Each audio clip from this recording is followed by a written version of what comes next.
Hey, what's up? It's Rahim. My 7 favorite question I ask sellers before I buy a house. If you are a property investor, you don't just really want to grab people's properties at discount and then run away with it.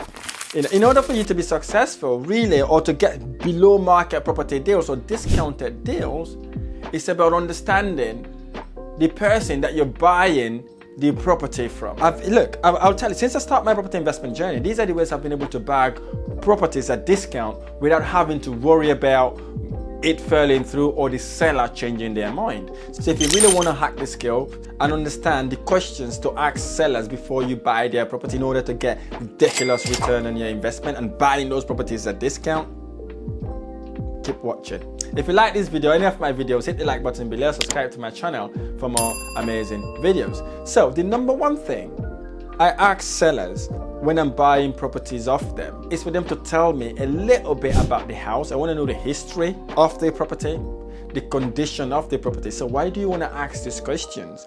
You want to understand how emotionally connected that seller is to that house. Because once you know how they're emotionally connected to that house, you can try to relate to them and understand where they are at.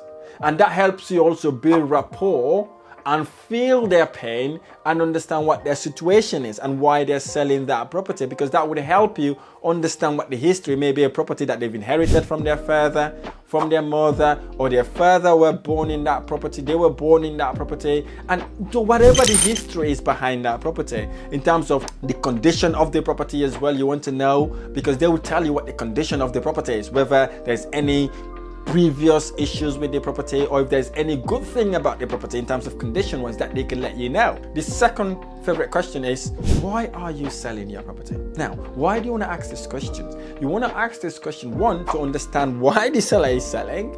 Secondly, to understand really what their pain point is. What was the trigger to make them want to sell that house? You see, once you know that, you'll be able to understand what their pain point is. Once you know what their pain point is, that will give you an idea of what sort of deal you could formulate to foster a win-win resolution. The third question you want to ask, this is one of the most important questions. I've lost the deal as a result of this. I don't want you to make the same mistake, is whether they are the decision maker. So why do you want to do this? You want to do this because you want to make sure whoever you're dealing with is the person that makes the decision.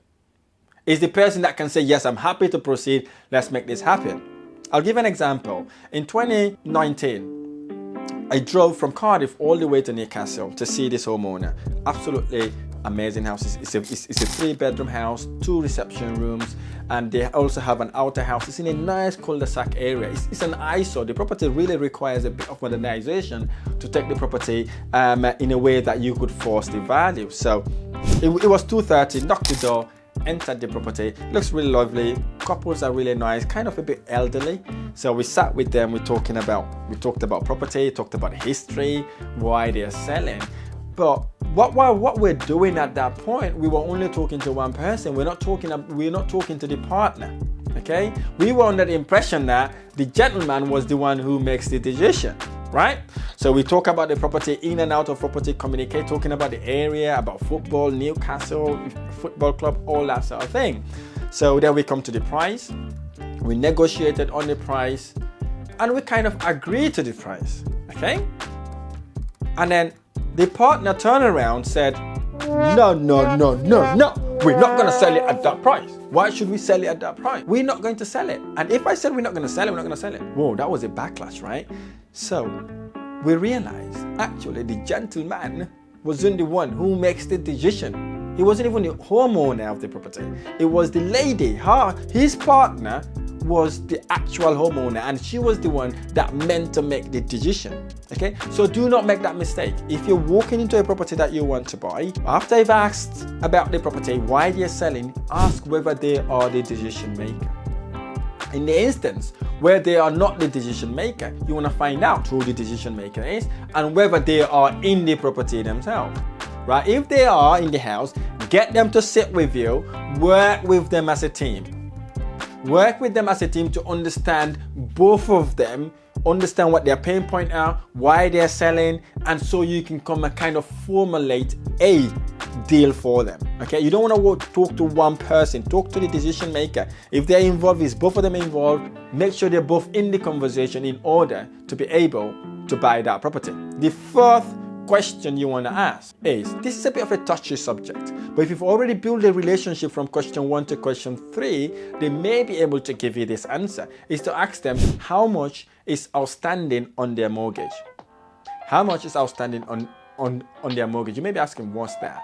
You know, like when you buy a property, the bank lend you maybe 75%, 90% of the value of the property you've bought. Okay, so you want to know how much they've already paid off out of that mortgage and what's outstanding. Again, why do you want to know this? You want to know this because that would also help you determine what is the minimum the homeowners would accept in order to sell that house. Suppose you want to buy the property for say £100,000 and their mortgage is £110,000. The outstanding mortgage is £110,000. Obviously, you cannot buy it at £100,000 because they're making £10,000 loss, right? So hence the reason why you want to ask what the outstanding mortgage is. That then gives an idea of how much you may be able to buy the property at. The fifth question you want to ask them is speed. How soon do they want to complete the deal? If they turn around and say, listen, it doesn't really matter to us how long it takes, then you know what sort of offer you could make to them.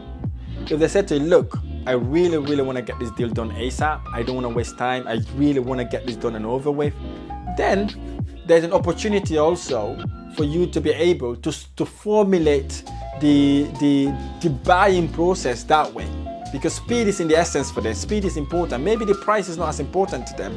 They just want to complete the deal and literally go and do whatever they want to do with the money. So that's very important for you to know. The sixth question I normally ask, which I love to ask also, is, are there any known issue or repairs that you need to know?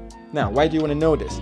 You want to know this because this would prepare you for the renovation work. It prepares you to understand what the renovations require. Maybe there's a roof issue.